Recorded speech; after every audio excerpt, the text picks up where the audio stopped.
Coucou les loulous, aujourd'hui je vais vous expliquer comment multiplier des fractions.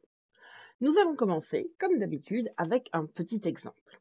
Nous allons essayer de multiplier un cinquième et 2 tiers. Alors quand nous voulons multiplier deux fractions, la première chose à faire, c'est de d'abord préparer une grande barre de fractions après le signe d'égalité. Pourquoi? Parce que multiplier deux fractions est beaucoup plus simple que d'en additionner ou soustraire deux. Il suffit de multiplier les numérateurs entre eux et les dénominateurs entre eux. Donc ici, nous avons 1 comme premier numérateur fois 2, le deuxième numérateur. Et nous allons les recopier au numérateur de notre fraction dans la réponse. Ensuite, au dénominateur, nous avons 5 et 3. Et nous allons les multiplier au dénominateur. Nous allons donc noter 5 fois 3 au dénominateur. Ensuite, il ne nous reste plus qu'à calculer. 1 fois 2 est égal à 2, c'est le numérateur de notre fraction réponse. Et 5 fois 3 est égal à 15, c'est le dénominateur de notre fraction réponse. Donc comme vous le voyez, la multiplication est beaucoup plus simple que l'addition ou la soustraction dans les fractions. Alors ici, j'avais commencé avec deux fractions qui avaient des numérateurs qui étaient fort petits. Nous allons maintenant nous intéresser à deux fractions qui ont des numérateurs et dénominateurs beaucoup plus grands. Donc nous avons 25 35e et 28 15e. Nous allons faire exactement la même chose que dans mon premier exemple.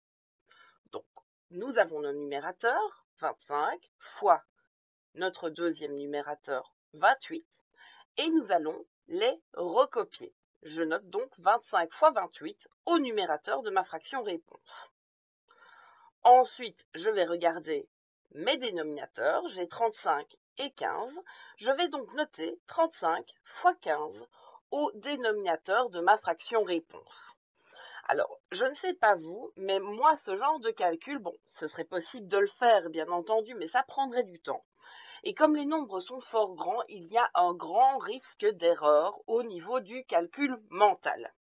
Mais il y a un énorme avantage avec la multiplication de fractions, c'est qu'on peut simplifier n'importe quel numérateur avec n'importe quel dénominateur. Par exemple, regardons un petit peu 25 et 15.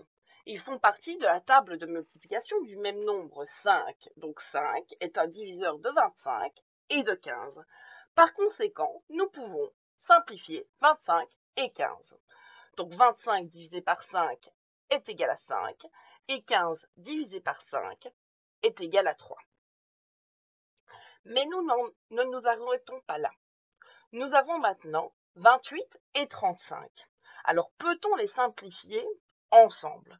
Eh bien oui, nous pouvons puisqu'ils sont tous les deux dans la table de 7. Nous allons donc simplifier 28 par 7, ce qui fait 4, et 35 par 7, ce qui est égal à 5. Nous allons maintenant recopier ce qu'il nous reste au numérateur et au dénominateur. Au numérateur, il me reste 5 fois 4. Et au dénominateur, il me reste 5 fois 3.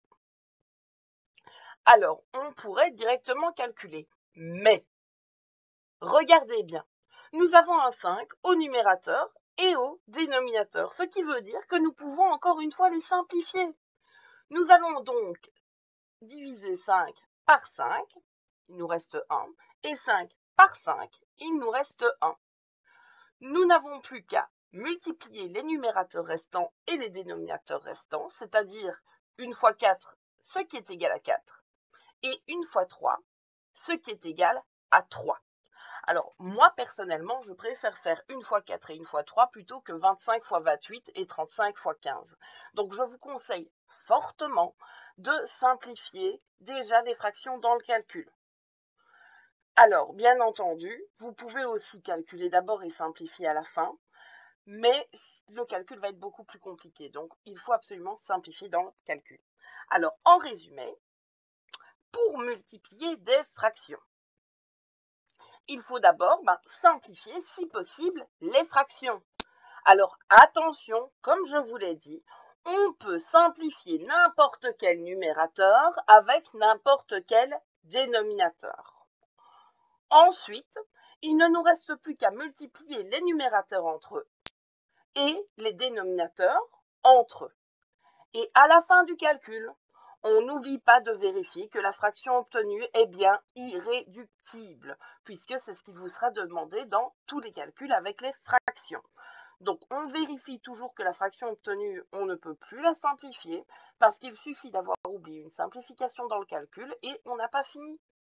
Donc j'espère que cette vidéo vous a bien aidé et à très bientôt.